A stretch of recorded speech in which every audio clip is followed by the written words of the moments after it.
Welcome back, everyone. I'm the Depressed Eeyore, and this is Kingdom Death Monster. All right.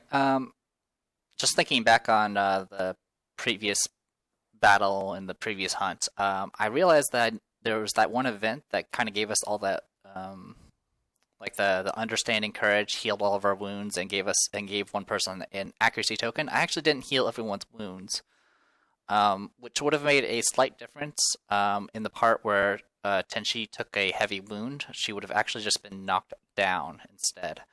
Um, so that would have actually changed one turn a little bit to only Kongara being back on her feet, because Tenchi would have been knocked down by the strobe effect.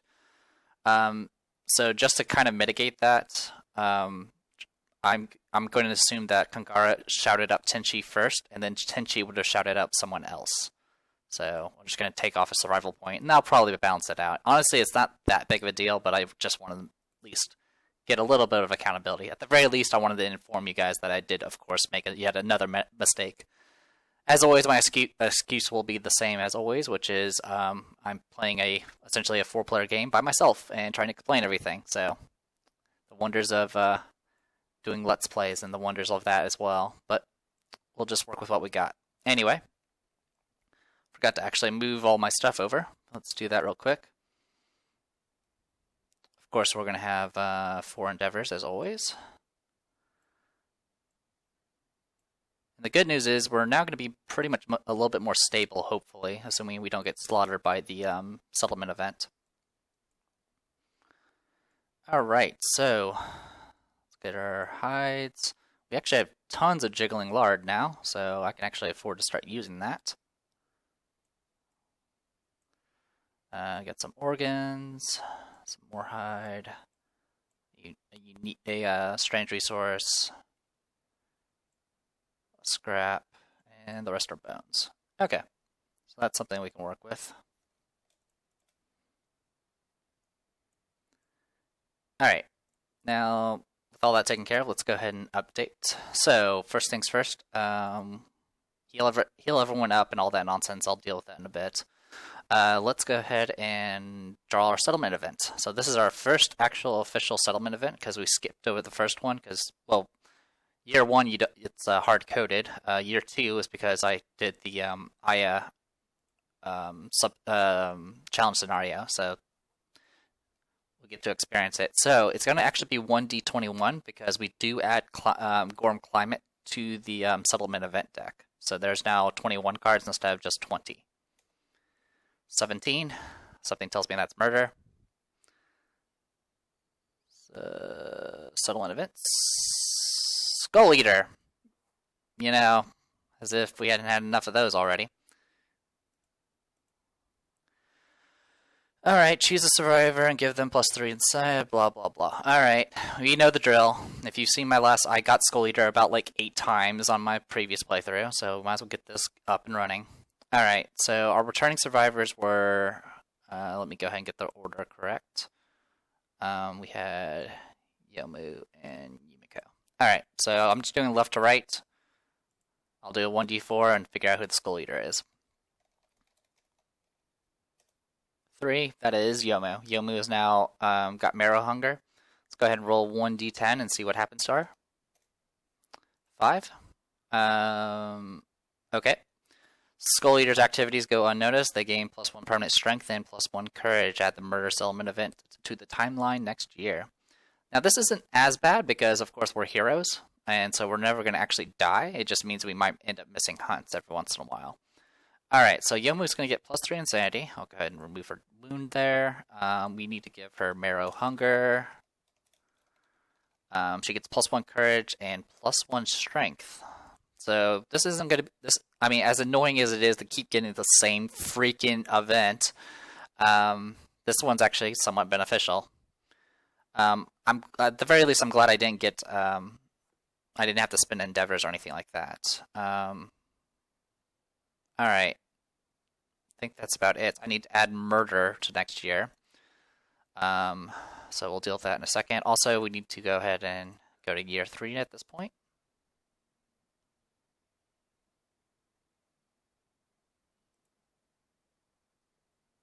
Also, something's bothering me.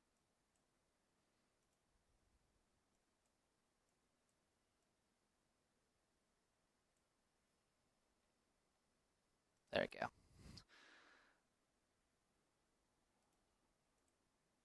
My thing got moved over. All right.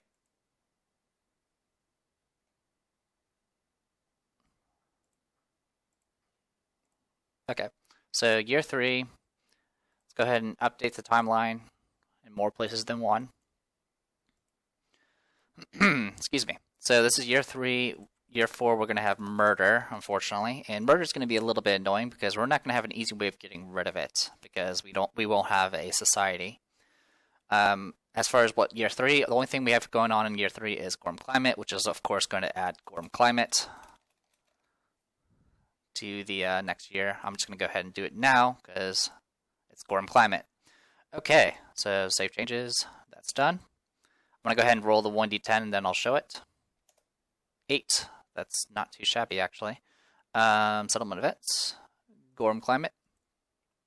8. We do not have storytelling.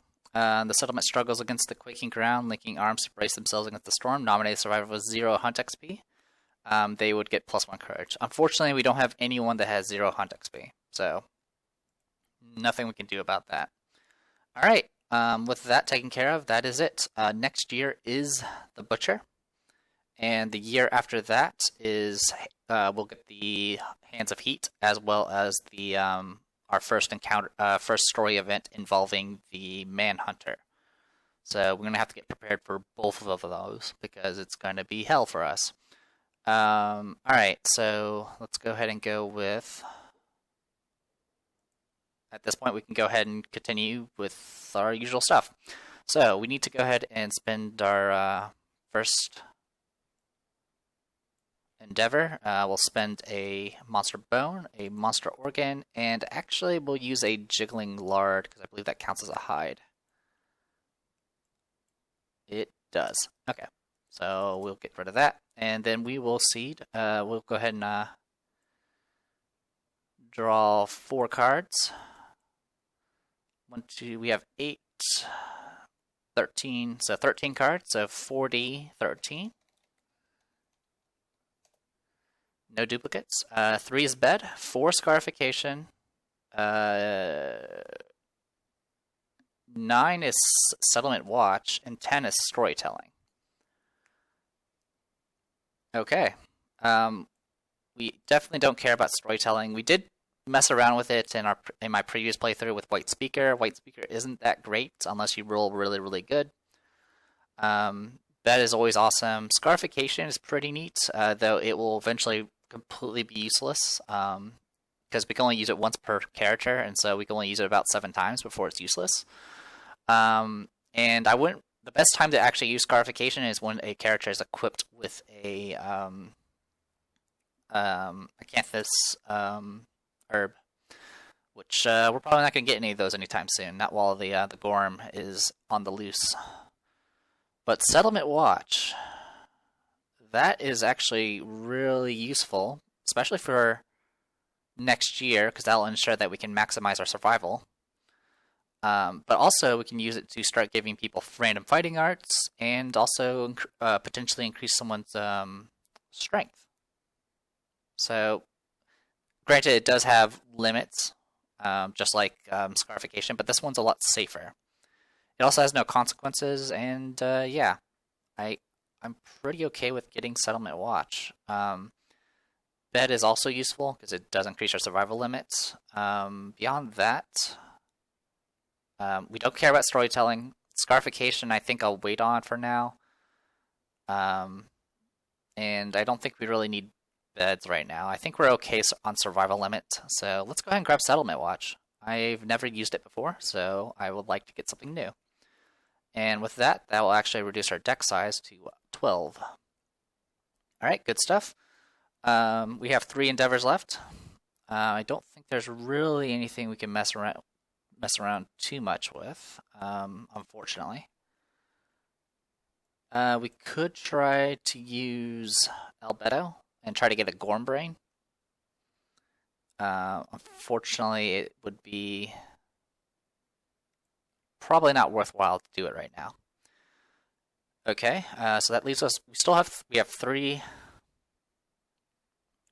We have three endeavors left, which we could use with Settlement Watch to get it. Go ahead and get some people some fighting arts if they don't have any already,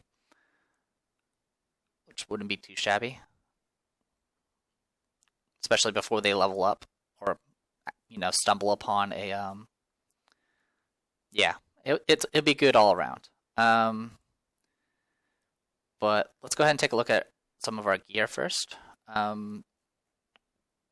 We could make a leather worker. We do have enough hide to do it. Or I could start continue on making the gourmet set. So, settlement locations, not Gorm Chemist, Gormery. So we could definitely make the, we can make the boots, and that's about it. And unfortunately, jiggling lard is useless until we get some stomach lining, sorry. And we actually don't need dense bone for anything, surprisingly enough. Dense bone is for things like the Gaxes and greater Gaxes. Yeah, we might want to go ahead and just knock out getting the leather worker in, so we can actually start making leather. I don't think I have any issues with that. Besides that, is there anything else that really stands out that I care about getting? We probably want to get a bandage eventually, just to get ready for the butcher. But we can get that next year if we really need it. Actually, one thing we can also work towards, is we could get a bone sickle. We need to get, of course, the leather worker first. But after that, we can actually start getting some good stuff out of that. We could also start getting the weapon start considering getting the weapon crafter. But yeah. So let's go ahead and knock out jiggling lard, stout hide, and we need an organ. So let's go ahead and get rid of a stout kidney. And with that, we can go ahead and get ourselves a leather worker.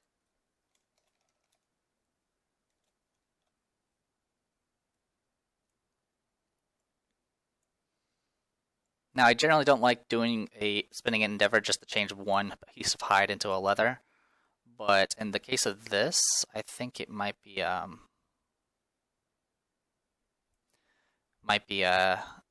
think it would be worthwhile because I'm not going to be hunting antelopes anytime soon, so the bone sickle will at least give me a means to possibly gather some stuff. Also, we never really messed with gathering in the previous playthrough, so I think I'm going to go ahead and knock those out.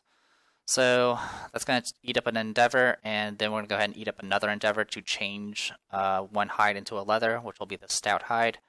And then with this, plus a bone, we can go ahead and make ourselves a bone sickle. Of course, you need ammonia to even make it, but you need ammonia to get the leather in the first place.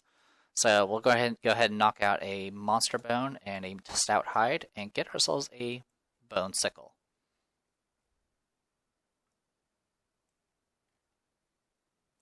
And with the last bone that we have, I'm actually going to go ahead and use that and get ourselves a bone blade back, because we need. I would like to at least have 3 people equipped with actual weapons. So that should take care of all of that. So, sickle.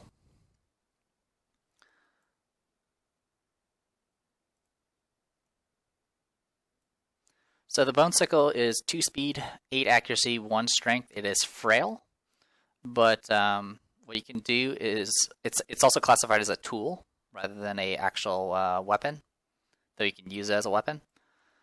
And what you can do with it is after you set up the hunt board, you can place a herb gathering event on top of any hunt space. So it's not too shabby.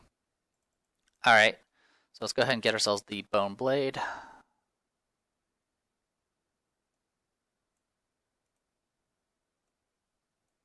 like so. Okay.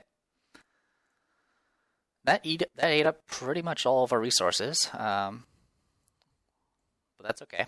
So what we should do, we do have one endeavor left. Let's go ahead and see about helping out some characters. Kangara has strength, but no fighting arts. Tenchi has a fighting art and strength, so there's no point in using Settlement Watch on her. Yomu has strength but no fighting arts. Yumiko has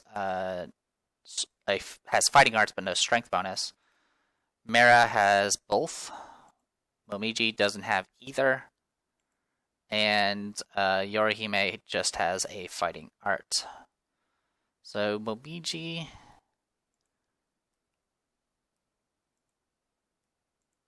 Trying to looking at our options here.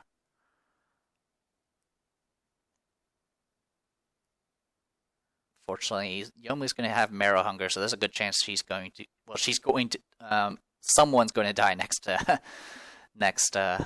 year, possibly 2 people, which means they're going to be unconscious. So I'm thinking it's about it'll be a 70% chance to get something out of it with Kangara. I think I'll go ahead and just play it safe and use this. Oh, by the way, the skip next hunts need to be removed because they have recovered. Yeah, so I think I'm going to use it on Momiji and get her buffed up. So let's go ahead and take a quick look at Settlement Watch. It's our first time ever using it. So yeah, new recruits, roll a 1d10. So like I said, I am using this on Momiji. So 1d10, 3. If you have no fighting arts, gain a random fighting art. So alright, I believe this is a 1d47 for this, which is 8. Make sure I have it right. Yep, it was 47. So 8 extra cents. You may dodge 1 additional time per round. So there you go. Momiji just got extra cents for free. Awesome. This is actually super useful because this means she can now dodge multiple times around, which we're definitely going to need when we end up fighting things like the Butcher and everything else. All right. With that being said, let's figure out our team. Most people are level H1 at this point, but there are a few that are behind. So I think we're going to go ahead and take...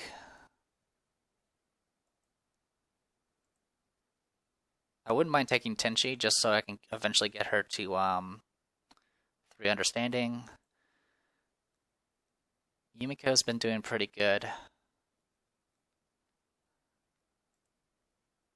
I mean, it's not too big of a deal because, like I said, we can always share experience. But I would like to get some people buffed up at this point. So Kangara has 1 experience, Mera has 1 experience, Momiji has 1 experience. I think we'll go ahead and take advantage of those. We do want to take at least 1 luck person, so I'm probably going to go ahead and just grab Yumiko. I would like to take Tenchi just for the potential chance that she can get some understanding, but it is what it is. Alright, so looks like this is going to be our team. Get her to 2 strength. Do we have any resources left? Only an organ and a scrap. Okay, nothing we can work with. So gear-wise, of course, we're going to have Bone Blade on her. We'll put the Bone Sickle on our support character, quote unquote. Alright, so we're taking essentially all the people, or most. We're taking Mera, Momiji. We're not taking Yomu. We're not taking Tenchi. Alright, so this will be our team. Mera has 2 strength.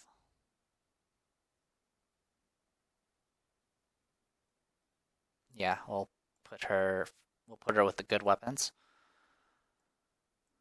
Pretty much with the Aya sword, the Aya combo, she will wound on anything but 1s on a level 1 Gorm. Excuse me. And Momiji, Well, she can tank, unfortunately, which will work. All right, I think that's everything. So, give me one moment. Sorry about that. I had to get that out of my throat. All right. Anyway, so we're gonna go with that and that, that. Okay. The only person. So Momiji is equipped with the armor, so she has 2 in the arms. Also, we need to mark them that they have surge now. There we go. All right. Everyone's gonna get 2 departing survival on top of whatever other bonuses they may have. So, yep, let's go ahead and do that. So 3 survival, 5 survival, 5 survival, and Yumiko gets like 5 survival just from her gear and all of it added together. Besides that, I think we are good to go. Alright, so let's go ahead and get our team set up. Make sure I'm recording. I am. Alright, so no Tenchi, no Yomu. Add these guys in.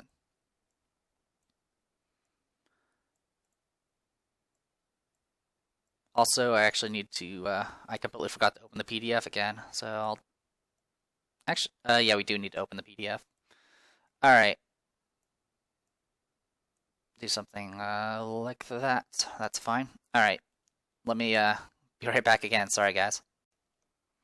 Okay, that's better. So we should be good to go.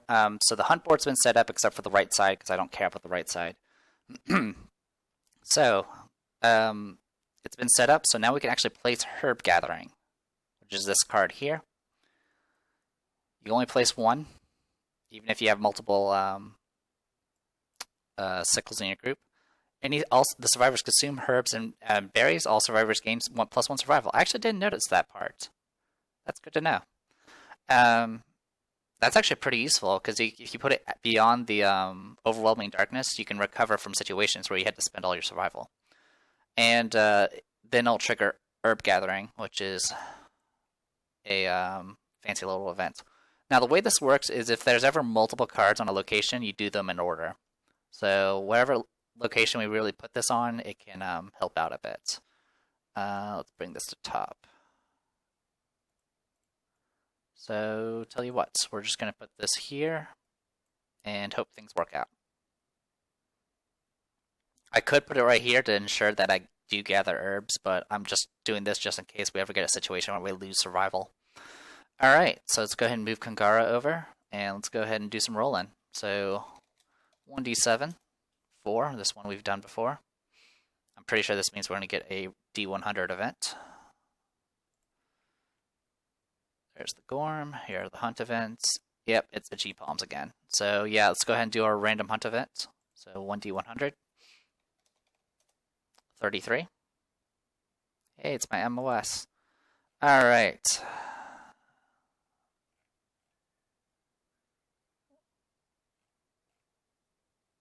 Should be down here.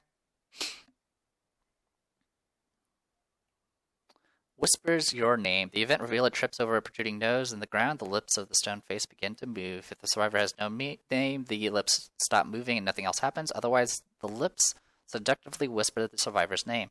If the survivor is insane, they are drawn in and savagely kiss the face. Kangara is not insane. If the survivor is not insane, they gain +1 understanding. Yay. Alright, so that's taken care of. Next, Momiji. 7. Sportsman kill. The survivors pass a finely armored man commanding a retinue of slaves who are busily butchering the remains of an enormous Gorm. The man proudly invites the survivors to marvel at his skill. Roll 1d10.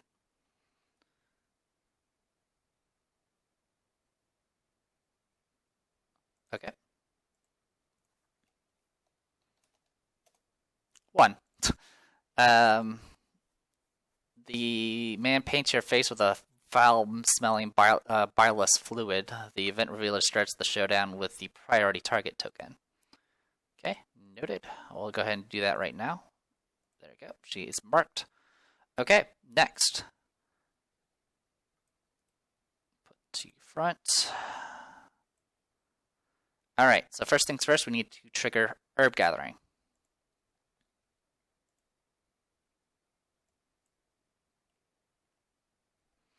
So, well, first things first, we all get +1 survival, which will actually increase Kangara's survival. And that's about it. Okay, and then story events, herb gathering. So here's the picture.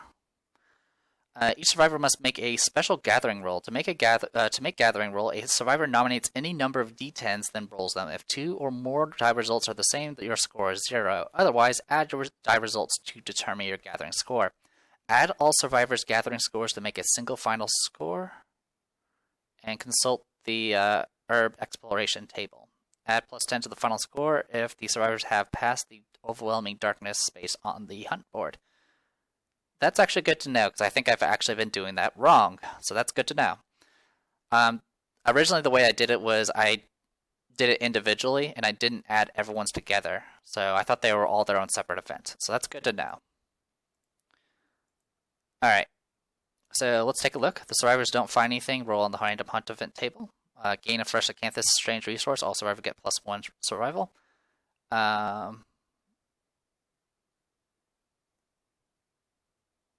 Let's see. Yeah. Then 45 to 74, gain a fresh acanthus strange resource. All survivors gain +1 survival. In addition, if you innovated cooking, gain 1 random vermin resource, which we don't have cooking. Survivors find a path through the weeds. Any survivor with a sickle may explore the swamp. So what's special about the herb exploration is once you are in it, you can actually, everyone can roll it, not just the person that has the sickle, which is a bit different for how the pickaxe works. But if you manage to get the explore the swamp, only the person with the sickle can do it. Of course, it's not a safe place to be, unfortunately.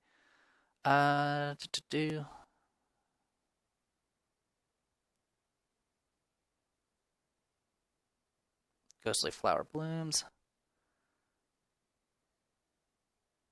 Yeah, I'm just seeing what else. Okay, I'm just seeing what I'm going to aim for. I'm probably just going to aim for 12 to 44. That's probably the safest thing. So let me actually pull this up again just to make sure. Okay, each survivor, a survivor nominates any number of d10s, then rolls them. And as long as you don't get duplicates, you add them together. And all survivors' gathering scores are added together. Then you consult the herb table. Okay, so we're just going to do this in order. Kangara is going to do 3d10. Okay, that is 25. Mara is going to go ahead and nominate. Actually, so that's 25. That's actually more than I expected. We'll just do 1d10. 6, 6, 1. So this is add them all together. So 6, 12, 13, 38, which is fresh acanthus strange resource, and all survivors get +1 survival. So this is actually going to max out Kangara's survival. And then we get a fresh acanthus. This is important because we definitely want a fresh acanthus. Anything that can prevent injuries from happening is good in my book. Alright, so that takes care of that. We do now need to do an actual regular hunt event at this point, so let's go ahead and do 1d100. 90.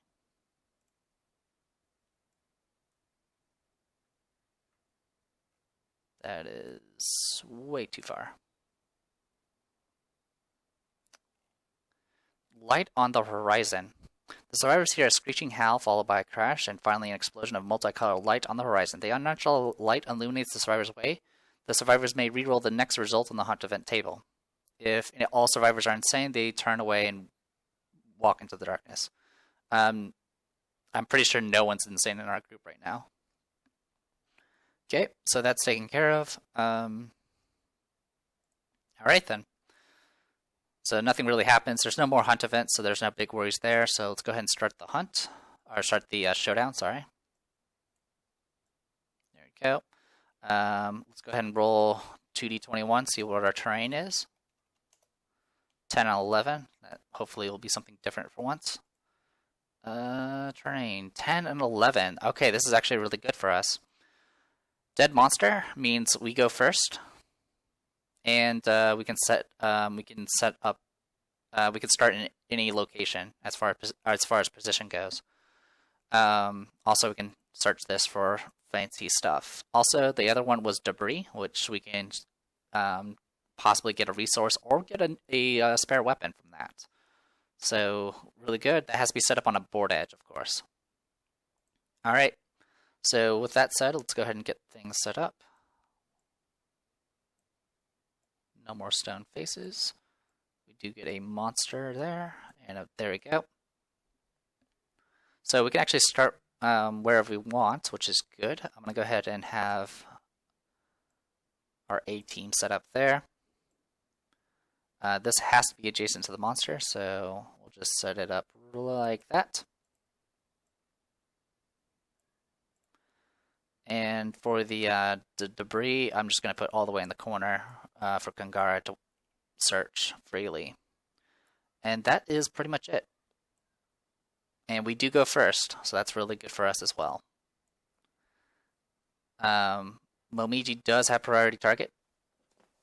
So that means no matter what, it's going to go after him, or her, sorry.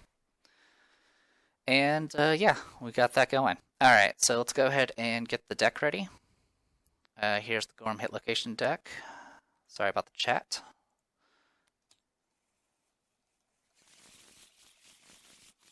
Okay, hit location deck's been done. Here's the Gorm special card. Shuffling the advanced cards. Get 2 of those. 4, 5, 6, 7, 8, 9, 10. Okay.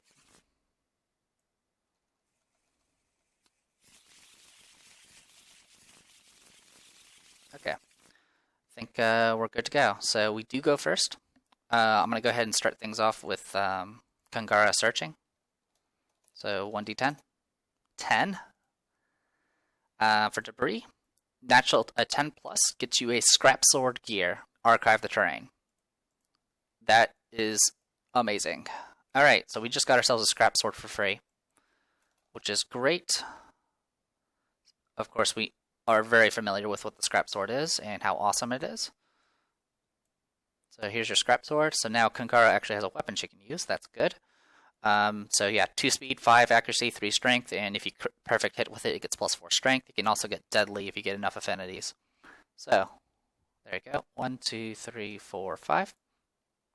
Alright. Next, I'm going to go ahead and have Momiji search. 3. Nothing. Oh well. We just got ourselves a scrap sword, which is about the equivalent of 3 resources. So I'm not going to complain. So 1, 2, 3, 4, 5. I'm going to go ahead and, yeah, I'll just move her right here. Get that set up. Next, I want to go ahead and attack with Yumiko.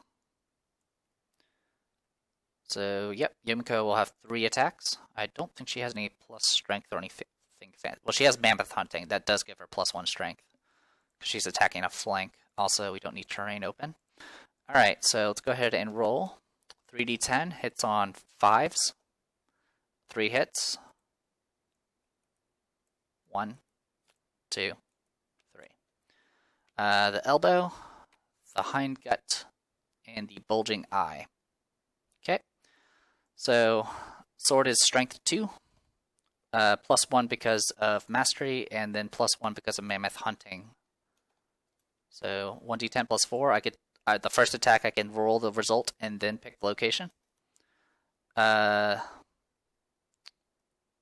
sure I have everything here. She has +1 luck, so she crits on 9s, and then she has Lucky Charm, so she crits on 8s. So this is a critical hit. So I get to pick where I want to crit. I could cancel out the wretch, but I don't really care about that. I could give it -1 accuracy, or I can get +1 survival. I think I want to go ahead and do bulging eye to give it -1 accuracy. So 1 wound, and we'll give it -1 accuracy. Alright, next I have to pick the location. I'll go for Wrinkled Elbow. Critical hit again. This would give +1 survival, but she's maxed out on survival.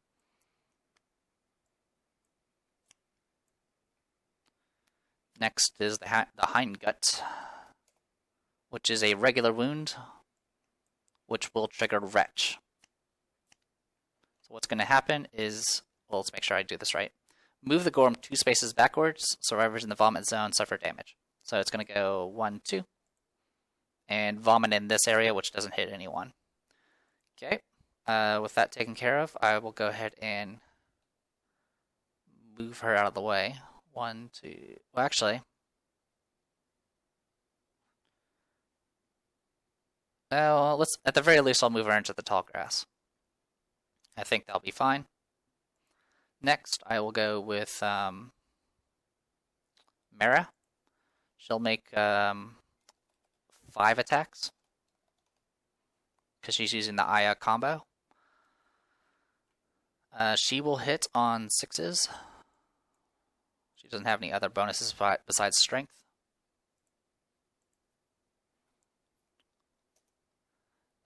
Two perfect hits. Mammoth tail and bloated face.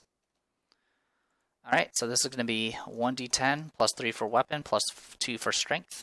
So, and plus 1 for mastery. So 1d10 plus 6. That's a wound. I will apply it to the bloated. Actually, I'll apply it to the tail. There you go.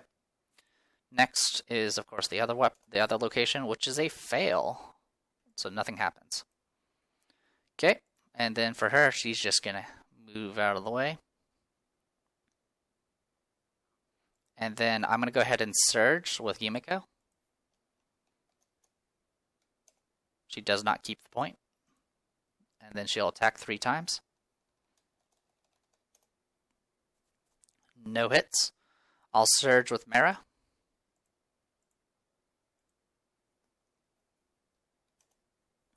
Sorry, she's supposed to make 5 attacks. She hits once. Alright. 1d10 plus, you know the drill. That is a wound, which is going to trigger Retch. So it's going to go 1, 2. It's going to hit. It's going to hit Yumiko, unfortunately, in the waist, and this bypasses armor. Okay, that's all been taken care of. I could surge with Momiji. That is an option, but I think I'm going to go ahead and just leave it be. So it is going to be the monster's turn. Charge. I kind of regret that now. So it's going to go after Momiji no matter what. Momiji has +1 evasion. Charge is 2 accuracy. So it's going to be 3 accuracy. It's going to be 3 accuracy, 4 accuracy because of -1 accuracy, 6 accuracy because of tall grass. So 6+ to hit. Roll 4d10. 2 hits. 1d6. Oh, sorry. So body and waist. Momiji will definitely take the body hit and dodge the other one. Actually, she has extra sense. She'll dodge both. Eat some of that. Alright, and then with that actually will remove the priority target. Alright, anything else that it does is it will full move towards the closest threat, which is still just Momiji.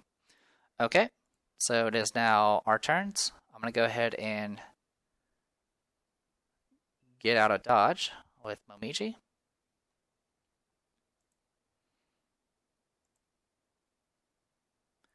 I'm going to go ahead and go in with Yumiko, 3d10. 2 hits, one of them perfect.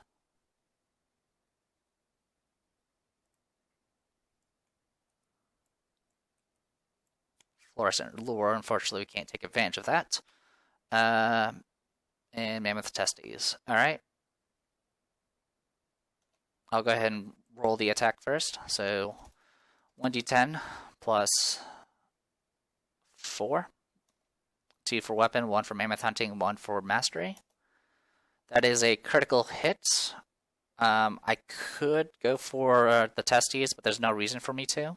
I don't want to enrage it, so I'm just going to go ahead and hit the Fluorescent Lure for a normal hit. Next, I'll go for the Testes and crit anyway. So it is going to get +1 damage, and I would get Mammoth Hunting, but I already have it. So +1 damage. Okay. Next, I will go ahead and attack with Mara. In fact, I'm going to go ahead and move her first. And then attack.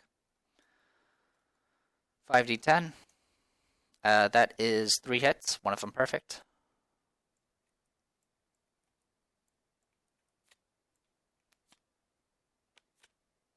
Okay.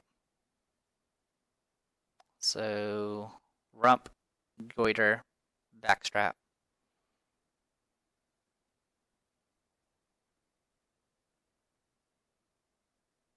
Okay. So, 1d10 plus 6. That is a wound. I will apply it to the goiter. Next, I will go for the backstrap. That's a wound to the backstrap. And then for the rump. That is a wound to the rump, unfortunately. So it's going to retch. It has no cards left.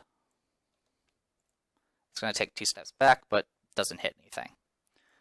Okay, at this point, I will go ahead and send in Kangara. 2, 3, 4. And I will attack 3 times. Scrap Sword has 5 accuracy. It's going to be 4 accuracy because I'm attacking from behind. It's going to be 3 accuracy because of Mastery. So 3d10, all 3 hits, which means this is going to be a trap card. There it is, trap card. Lure Paroxysm. So it's going to turn and headbutt her, doing 1 damage to the head, and that's going to knock her down. Then it's going to face the most possible targets, which is actually going to be this direction. And it's going to do 1 brain damage to Yumiko. And let's make sure this does this right. Yeah. It's going to do brain damage and knock down. So, knock down. And Momiji is going to take a brain damage and be knocked down. There we go. And then the hit locations will be reshuffled.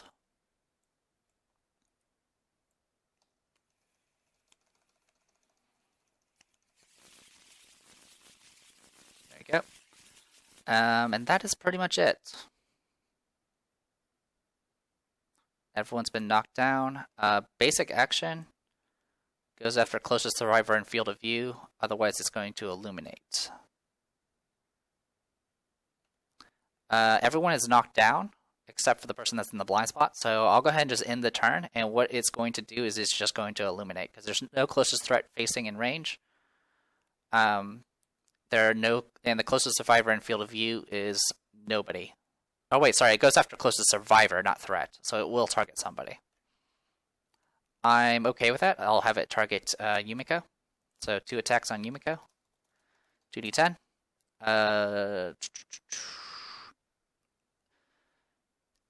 2 accuracy, 3 accuracy because of the debuff token, and then 4 accuracy because Yumiko has 1 evasion because of Rawhide, so it only hits once.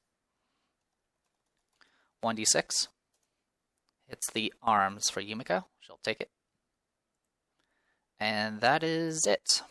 So it's now our turn. I'll go ahead and remove all these, like so. Yumiko will go first. She'll attack. 3d10 hits on 6 or 5s. 1 hit. Distended Gut. Okay. Well, 1d10 plus 4. That is a wound, and that is a kill. There you go. Battle over. Alright, we got our first Acanthus out of that, and a Scrap Sword. So, good stuff all around. Definitely. Getting the Scrap Sword is pretty huge, because obviously we can't make one on our own right now. So let's go ahead and we'll do experience first. Kangara levels. Mera levels. Momiji levels. Yumiko gains 1 experience. So we'll do Kangara first. 2d10.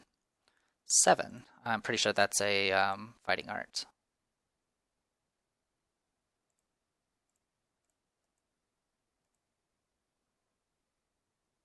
Yep, just barely. 1 random fighting art. Next, Mera. Mera gets a fighting art, and then for Momiji, fighting art. Okay. 1d47 for Kangara. 41.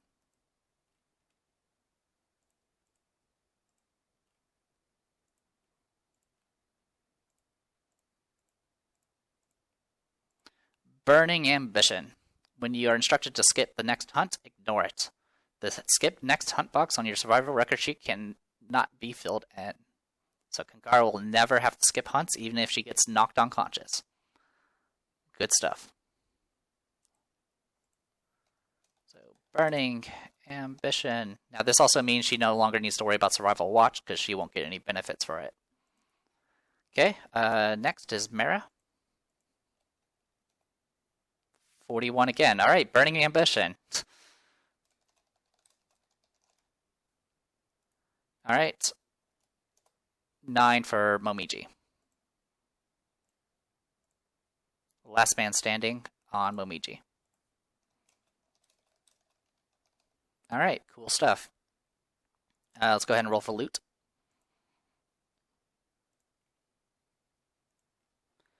Uh, 40-21 for Gorm Resources. Reroll duplicates. Alright. 6, 7, 15, and 19. 6 and 7 are jiggling lards.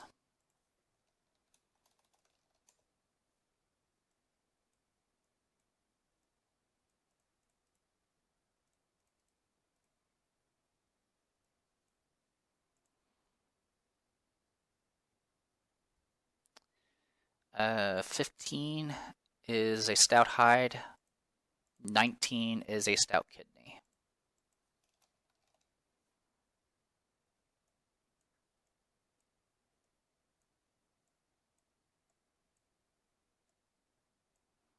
Okay. And then we need to do 40-21 for basic resources. 1, 2, 4, and 19.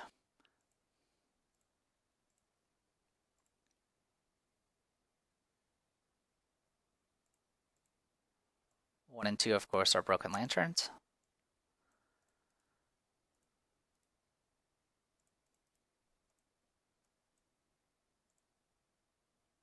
Four is a love juice, which is just going to be an organ for us.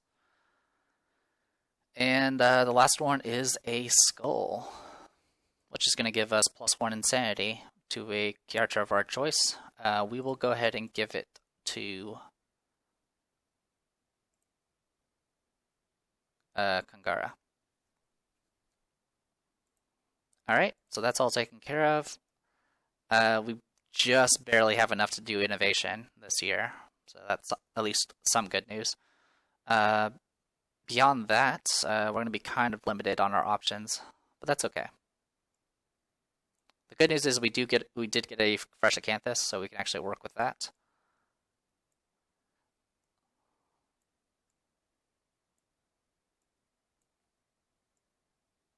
And there we go. Alright, that's all set and ready, so we're slowly getting a bunch of scrap, which for the most part isn't going to be that useful to us unless we start messing around with Well, I mean, I guess we can use it to get monster tooth necklaces, which are always good. So I'll take that back. There's some uses for it. Anyway, I am the Depressed Eeyore, and this was Kingdom Death Monster. When we come back, we'll be year 4, and we get to deal with the Butcher. See you guys later.